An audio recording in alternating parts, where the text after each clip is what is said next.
जम्मू कश्मीर को रियासत का दर्जा बहाल कराने के लिए कांग्रेस ने जहां एक और हंगर स्ट्राइक शुरू कर दी है और आज चौथा दिन है इस हंगर स्ट्राइक का। वहीं पे नेशनल कॉन्फ्रेंस के जो लीडर हैं, चाहे फारूक अब्दुल्ला है, उमर अब्दुल्ला है, वो लगातार मांग कर रहे हैं कि जल्द से जल्द जम्मू कश्मीर को रियासत का दर्जा बहाल किया जाए। बीजेपी हालांकि पहले से ही इस पर अपना एक स्टैंड बनाए रखी है कि अप्रोप्रिएट टाइम पर ये होगा, लेकिन इस पर जिस तरह की राजनीति चल रही है और जिस तरह से कांग्रेस या और नेशनल कॉन्फ्रेंस ने इसमें अपनी मूवमेंट को इंटेंसिफाई किया है, उस पर बीजेपी अब क्या सोच रही है, इस पर बात करने के लिए मेरे साथ हैं leader of opposition Jammu and Kashmir assembly Sunil Sharma.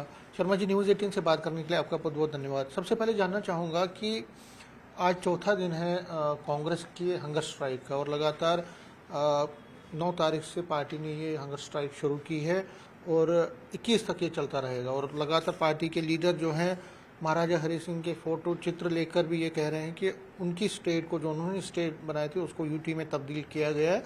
अब वक्त आ गया कि आप इसको दोबारा से बहाल कीजिए।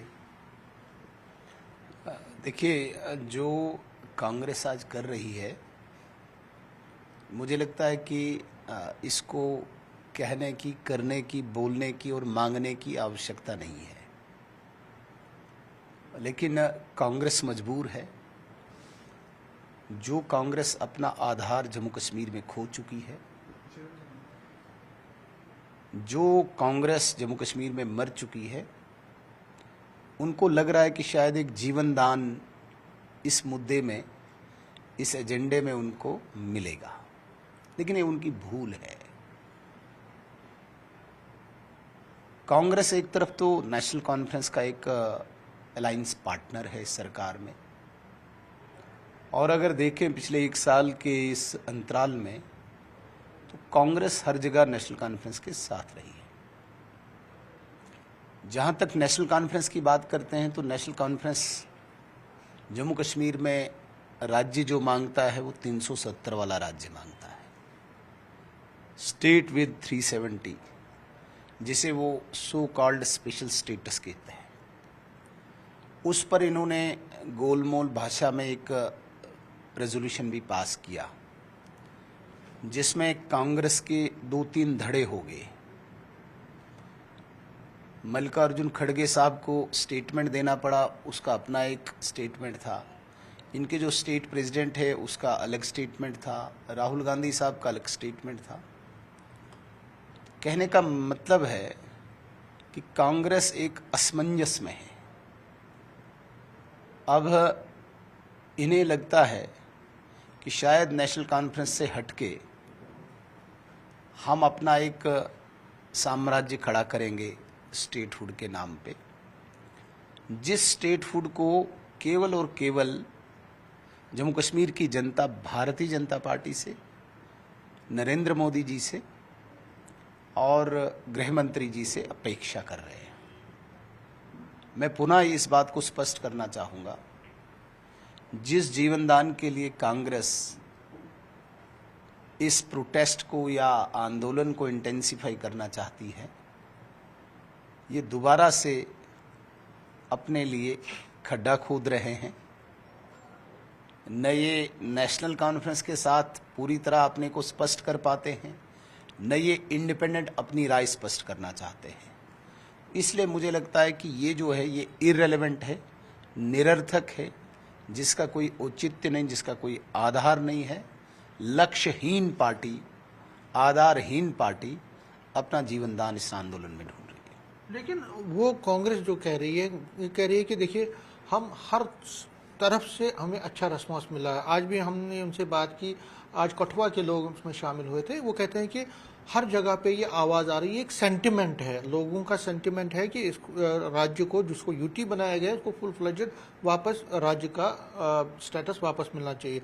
वो कहते हैं कि हम लोगों की तर्जुमानी कर रहे हैं, इसमें सियासत नहीं है, हम लोगों की तर्जुमानी कर रहे हैं और इसीलिए हम चाहते हैं कि सेंट्रल गवर्नमेंट भी अपनी कमिटमेंट्स, जो प्रॉमिस किए गए हैं, उसको जल्द से जल्द वो निभाए और उसको फुलफिल करे। 2 बातें मैं समीर जी करना चाहूँगा। पहले वो इस बात को स्पष्ट करे कि जो स्टेटहुड नेशनल कॉन्फ्रेंस उनका अलायंस पार्टनर, जो मेजर अलायंस पार्टनर है उनका, वो जो स्टेटहुड डिमांड करते हैं, क्या कांग्रेस उसके साथ या कांग्रेस अलग है। अगर नेशनल कॉन्फ्रेंस के स्टेटहुड के साथ कांग्रेस नहीं है तो अलायंस तोड़ दे। बाहर आए, वो कहे कि हमारा ये एजेंडा है। उनका तो कोई मुझे लगता है कि जिसे कहते हैं कि आपस में कोऑर्डिनेशन होनी चाहिए थी, वो तो है ही नहीं। क्या वो 3 सवाल उनसे आप पूछे, क्या वो सरकार के पार्ट हैं या नहीं है? अगर है तो इस बात को स्पष्ट करें कि नेशनल कॉन्फ्रेंस जिस स्टेटहुड की बात कर रही है, क्या वही स्टेटहुड आपको भी चाहिए? अगर नहीं तो वो स्पष्ट करे कि कांग्रेस नहीं, हमें नेशनल कॉन्फ्रेंस वाला स्टेटहुड नहीं चाहिए, हमें इनके साथ कोई लेना देना नहीं। तो मेरा जो कहना है कि उनको कोई क्लैरिटी नहीं है, कोई स्पष्टता नहीं है, वो सिर्फ बस प्रोटेस्ट के लिए प्रोटेस्ट कर रहे हैं। हमें भी कोई कहीं मीडिया में जगह मिले, हम भी किसी अखबार के कोने में हम भी आए हैं, हमारा भी फोटो कहीं सोशल मीडिया में चले, उसके लिए प्रोटेस्ट है। अन्यथा कोई क्लैरिटी, कोई स्पष्ट दिशा और निर्देश हो तो उसमें लगता हमें कि नहीं, कांग्रेस क्लैरिटी से स्टेटहुड की डिमांड कर रही है। लेकिन वो आपने कहा कि दिशा है, लेकिन वो कह रहे हैं कि देखिए कमिटमेंट है, एक प्रॉमिस है कि मैं बात करना चाहता था, आपने एकदम आधा अधूरा मेरा सुना। ये स्पष्टता वो करे। दूसरी स्पष्टता, वो तो सरकार के पार्ट है ना, तो क्या उन्होंने सरकार बनने से पहले या बनाने से पहले कमिटमेंट्स नहीं किए थे? क्या उन्होंने नहीं कहा था? या अगर हम मिनिमम कॉमन प्रोग्राम पे चले जाएं, उनका तो कुछ बना होगा, उस पे बात करें, वो गैस सिलेंडर पे बात करें, वो राशन पे बात करें, वो एम्प्लॉयमेंट पे बात करें। उन्होंने तो बहुत सारी बातें की है। तो जो कमिटमेंट उनने खुद की है वो कौन याद दिलाएगा? अपनी कमिटमेंट तो वो भूल चुके हैं, दूसरे की कमिटमेंट याद दिलाने चले। जिस कमिटमेंट को हम सुबह से शाम तक कह रहे हैं, हमारे सारे नेता कह रहे हैं, हमारे सारे लोग कह रहे हैं, हमारे सारे मंत्री कह रहे हैं, स्टेटहुड मिलेगा, वो ये क्लियर करें कि राशन कब मिलेगा, वो ये क्लियर करें कि सिलेंडर कब देंगे, वो ये क्लियर करें कि बिजली कब देंगे, वो ये क्लियर करें कि एम्प्लॉयमेंट कब देंगे। तो जो छोटी चीज़ें हैं, जो कॉमन आदमी को इस वक्त टच कर रही है, जिससे कॉमन मैन को इस वक्त दिक्कत आ रही है, वो स्पष्टता करें। एक बात मैं ज़रूर आपके चैनल से माध्यम से कहना चाहूँगा, आम आदमी की कोई क्राई नहीं है स्टेटहुड की, कहीं पे भी नहीं। आप ज़रा माइक लेके ग्राउंड पे जाएं और पूछें, उनको पता ही नहीं स्टेटहुड क्या है तो नॉन स्टेटहुड क्या है। वो तो कह रहे हैं कि भाई हमें जो बिजली बोली थी वो दीजिए, वो कह रहे हैं कि हमें राशन नहीं है, वो कहते हैं कि हमें पानी नहीं है। पानी की हाहाकार मची हुई है चारों तरफ से, कहीं पे भी गवर्नेंस नाम का मतलब परिंदा तक नहीं मिल रहा है उनको। ग्राउंड पे कोई विजिबिलिटी नहीं है, मिनिस्टर्स की कोई विजिबिलिटी नहीं है। लेकिन वही उसी पर मैं आता हूँ, आप जो विजिबिलिटी की बात करें उसमें नेशनल कॉन्फ्रेंस भी यही कह रही है कि देखिए साहब, विजिबिलिटी कहाँ से आएगी जब पावर्स पूरे 100% नहीं है। हमें कमिटमेंट किया गया था, हमारे साथ प्रॉमिस किया गया था कि इलेक्शन के बाद जो सुप्रीम कोर्ट ने भी डायरेक्शन दिया, और सुप्रीम कोर्ट में भी अब इस पर कल जो है एक तरह से शुरू होगी सुनवाई। वो कहते हैं कि सुप्रीम कोर्ट ने भी कहा था कि डायरेक्शन दी थी कि इसको वापस रेस्टोर कीजिए, लेकिन जब रेस्टोर ही नहीं हुआ, पावर्स ही नहीं है, तो हम कैसे अपने जो वादे हैं उसको पूरा करेंगे और विजिबिलिटी कहाँ से दिखेगी? नेशनल कॉन्फ्रेंस का एक बहुत बड़ा प्रोपेगेंडा सेल है, पावर नहीं है। कौन सी पावर? उनका चार्जर ही खराब है, उनका एडाप्टर ही खराब है, तो पावर कहाँ से निकलेगी उनको? वो पावर आनी नहीं है। पावर जो उनको है वो तो है, दूसरी जगह से पावर कोई मिलने वाली नहीं है। जो सरकार के पास पावर है वो पावर है। अब पावर कौन सी मांग रहे हैं? आप रीऑर्गेनाइजेशन एक्ट उठाएं और एक एक पन्ना पलटे आप, आपके पास पावर्स वहां पे है। कौन रोक रहा है आपको? इनके मिनिस्टर्स को, ऑफिसर्स पर कमांड करने के लिए कौन रोक रहा है? सड़कें बन रही है तो क्या सड़कें ये नहीं बना सकते हैं?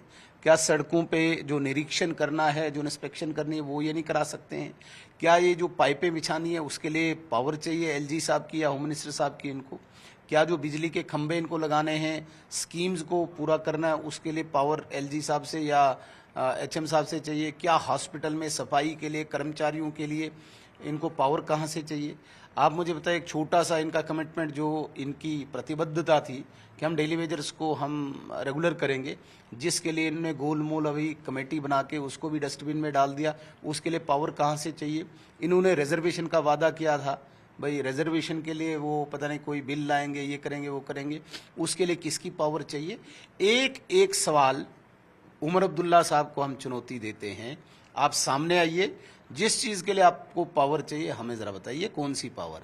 वरना ऐसे ही माइक के सामने खड़े होके पावर्स नहीं है, पावर्स नहीं है, तो माइक वाले थोड़ी बोलेंगे। हमसे पूछे कौन सी पावर चाहिए आपको। हाँ, पुलिस को ट्रांसफ़र करने के पास आपकी पावर्स नहीं है, वो किसी भी यूनियन टेरिटरी में नहीं होती है। आपको इंडियन एडमिनिस्ट्रेटिव सर्विसेज वो पावर्स आपके पास नहीं है, वो मिलेगी भी नहीं, किसी भी यूनियन टेरिटरी में नहीं है। आपको सुरक्षा रिलेटेड जितने भी इश्यूज हैं लॉ एंड ऑर्डर के, उसमें आपके पावर्स नहीं है, तो वो तो मिलेगी भी नहीं। जो आपको लोगों को day to day routine life में जो इजी गवर्नेंस के लिए जो इश्यूज हैं उनको आप एड्रेस कर सकते हैं, वो आप कर नहीं रहे हैं, और ज़बरदस्ती एक प्रोपेगेंडा आप फैला रहे हैं पूरे जम्मू कश्मीर में, हमारे पास पावर्स नहीं है। चार साल बाकी रहे हैं, इन 4 सालों में इसी पावर के पीछे ढूंढेंगे और लोगों को ये डाइवर्ट करेंगे कि भाई मेरे पास पावर नहीं है। पावर नहीं है तो छोड़ दीजिए ना, नहीं आप बोलिए मैं रिजाइन कर देता हूं, मेरे पास पावर ही नहीं है। जबरदस्ती क्यों बैठे हैं आप, क्यों चिपके हैं कुर्सी के साथ? आप फिर छोड़ दीजिए, एक ही विकल्प है आपके पास। उन्होंने तो वो कहते हैं कि हमने तो मैंडेट लिया है, हमने पूरा मैंडेट लोगों का आया है, और अगर मैंडेट आया है तो उस मैंडेट की जो है रेस्पेक्ट होनी चाहिए और हमें काम करना देना चाहिए, मतलब हमें फ्रीडम मिल। लोग मूर्ख नहीं हैं, मैं उमर अब्दुल्ला साहब पे इस प्रकार की टिप्पणी नहीं करूंगा, मगर झूठे हैं, टारबाज हैं। क्योंकि जिस वक्त मैंडेट दिया था लोगों ने, मैंडेट इस चीज का दिया था कि यूनियन टेरिटरी का सीएम है। लोगों को पता नहीं था उस वक्त यूनियन टेरिटरी है। यूनियन टेरिटरी 2019 में बनी, 2024 में चुनाव होता है, सब लोगों को पता है यूनियन टेरिटरी का सीएम है, और यूनियन टेरिटरी इस पैरामीटर, इस क्राइटेरिया से चलती है। तो ये कौन सी बात है कि भाई मैंडेट दिया है, मैं चूंकि फारूक अब्दुल्ला साहब चीफ मिनिस्टर हैं, फारूक अब्दुल्ला साहब के फर्जंद है, इसलिए यूनियन टेरिटरी के सारे कानून तोड़ दो। उसके लिए तो नहीं टूटेंगे कानून, जो कानून यूनियन टेरिटरी के हैं वो रहेंगे, चाहे उमर अब्दुल्ला साहब सीएम बने, उनके वालिद साहब बने, या उनकी फैमिली का कोई बने। ये एक राजशाही में पले हुए हैं, ये एक इस पूरी स्टेट को, यूनियन टेरिटरी को अपनी जागीर मानते हैं। इनको लगता ही नहीं कि भाई ये कैसे हो सकता है कि यूनियन टेरिटरी के कानून हम पे लागू होंगे। इनको बड़ा वो गलतफहमी है, उससे बाहर आना चाहिए। लोग मूर्ख नहीं है, लोगों ने आपको यूनियन टेरिटरी का सीएम बनाया है। जब आपको स्टेट का सीएम बनाएंगे, दोबारा से चुनाव लड़ें, आप जाके लड़ो, बोलो आपकी स्टेट बनी है, अब मैं ये काम करूंगा। आपको यूनियन टेरिटरी का सीएम बनाया है।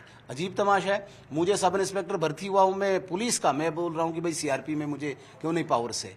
जिस वक्त मैं सीआरपी में भर्ती हो जाऊंगा सीआरपी के, तो आपने जिस कार्डर का सीएम बना है उसी कार्डर के पावर्स आपको मिलेंगी, आपको इससे बाहर पावर्स नहीं मिलेगी। जो आप पावर्स उनको नहीं मिल रहे हैं, सिक्योरिटी खासकर, आपको लगता है कि एक तो आपने कहा कि यूटी में सिक्योरिटी, दूसरा आपको भरोसा नहीं है क्या सेंट्रल गवर्नमेंट को? क्या उमर अब्दुल्ला पर भरोसा नहीं है क्या? उनको अभी भी उनको लगता है कि वो हैंडल नहीं कर पाएंगे सिक्योरिटी को अगर उनको ये पावर मिलते हैं स्टेट वापस मिलने के बाद?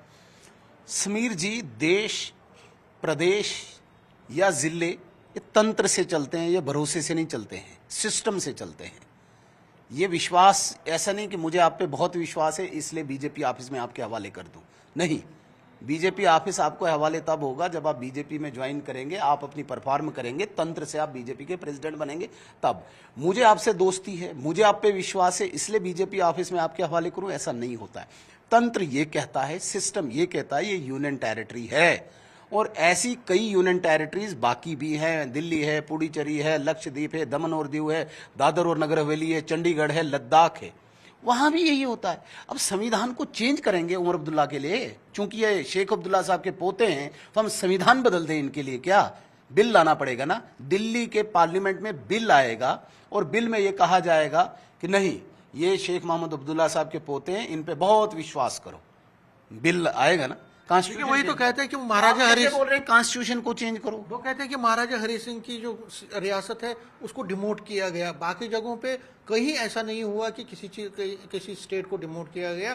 हुआ ये कि यूटीज को स्टेट में तब्दील किया गया, लेकिन महाराजा हरि सिंह की स्टेट जो उन्होंने बनाई थी उसको डिमोट किया गया और इसलिए उनकी इंसल्ट की गई। महाराजा हरि सिंह के वंशज, पहले वो बताएं अपने आप को कि वो वंशज हैं। वो तो अपने आप को पता नहीं अफगान या पठान या पता नहीं जो भी कन्वर्ट करने आए थे वहाँ, कांग्रेस की भी बात है, जो भी कन्वर्ट करने आए थे कश्मीर में, वो तो उनके वंशज मानते हैं। महाराजा हरि सिंह के, महाराजा रंजीत सिंह के, महाराजा गुलाब सिंह के वंशज जो यहाँ हैं, डोगरा है, हम लोग हैं, हम उनकी इंसल्ट करेंगे? किस बात? इंसल्ट उन्होंने की जिस 13 जुलाई को वो योम शोहदा तथा कथित मानते हैं, और वो लोग जिन्होंने महाराजा के खिलाफ विद्रोह किया था उनको ग्लोरीफाई करने के लिए वो दीवारें फांद रहे हैं, वो इंसल्ट होती है। इंसल्ट ये नहीं, हम 23 सितंबर को पूरे जम्मू कश्मीर में छुट्टी मनाते हैं, महाराजा हरि सिंह को हम गुणगान करते हैं, हम ये कहते हैं कि हमारे महाराजा थे, वो भी करें ना जरा, वो करें 23 सितंबर को, वो ये फाइनल करे कि 13 जुलाई की जगह 23 सितंबर को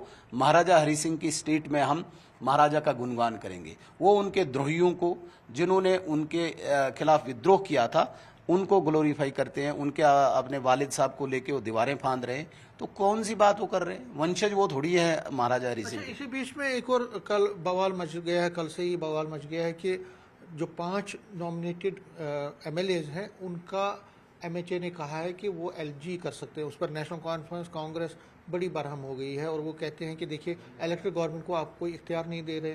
तो आपको कहीं लगता नहीं है कि कहीं ना कहीं उनकी बात में कुछ? देखिए सर, मैं कहता हूं कि लोग पढ़े लिखे हैं, लोगों को हम मूर्ख नहीं बना सकते हैं।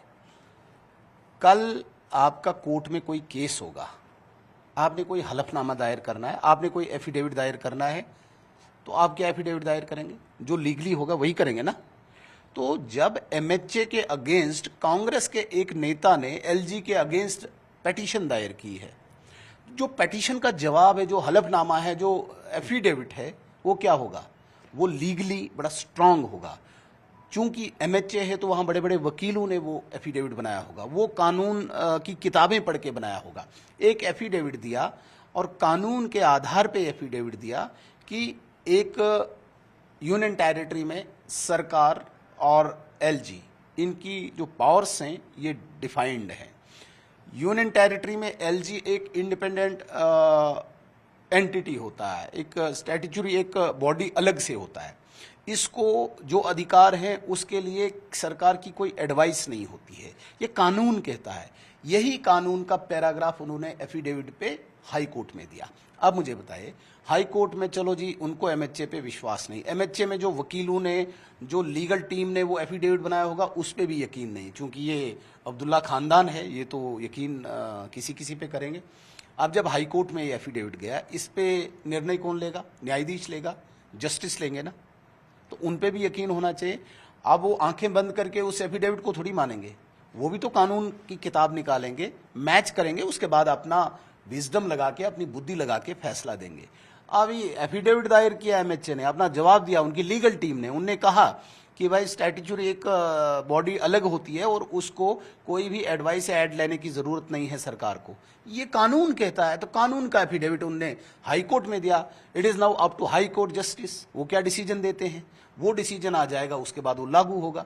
अभी तो ये डिसीजन नहीं दिया MHA ने अपना जवाब, अपना हलफनामा, अपना एफिडेविट हाई कोर्ट में दिया है कांग्रेस की एक लीडर की पिटीशन के अगेंस्ट, वो जवाब दिया। अब दोनों पक्षों की दलीलों को लेके जस्टिस डिसीजन दे देगा, आप वेट कीजिए। अगर उसका भी यकीन नहीं है, चूंकि अब्दुल्ला खानदान के ये पोते हैं, क्यों वो बोलते हैं कि वो चोर दरवाजे से बीजेपी एक गेम खेल रही है, एक बड़ा पॉलिटिकल सियासी गेम यहाँ पे खेल रही है। देखिए, अगर आपके नंबर बढ़ते हैं तो राज्यसभा में भी आपकी सेइंग बढ़ेगी, उसके इलेक्शंस भी होने हैं, उसको भी अभी नहीं किया गया। तो क्या उमर अब्दुल्ला को पूछ के करें हम सारा कुछ? ये जम्मू कश्मीर या देश उमर अब्दुल्ला को पूछ के चलाएंगे क्या? कानून बंद कर दें, संविधान बंद कर दें, कोर्ट बंद कर दें, चूंकि यहाँ पे उमर अब्दुल्ला इस वक्त चीफ मिनिस्टर, इसलिए हम सारा कुछ बंद कर दें? ऐसा नहीं होता है, किसी एक के कहने पे देश या प्रदेश चलेगा। तुम्हारी जो पावर्स हैं वो आप अधिकार वो यूज कर लीजिए, बाकी हर जगह आप कोर्ट को भी बोलेंगे चोर दरवाजा है, कोर्ट भी उसके लिए चोर दरवाजा है क्या? अजीब तमाशा है। इस प्रकार की भाषा अगर वो इस्तेमाल करते हैं तो मुझे लगता है कि उनकी बुद्धि को चेक करना चाहिए। न्यूज़ 18 से बात करने के लिए शुक्रिया। कैमरामैन चांद के साथ में समीर भट्ट, न्यूज़ 18 जम्मू।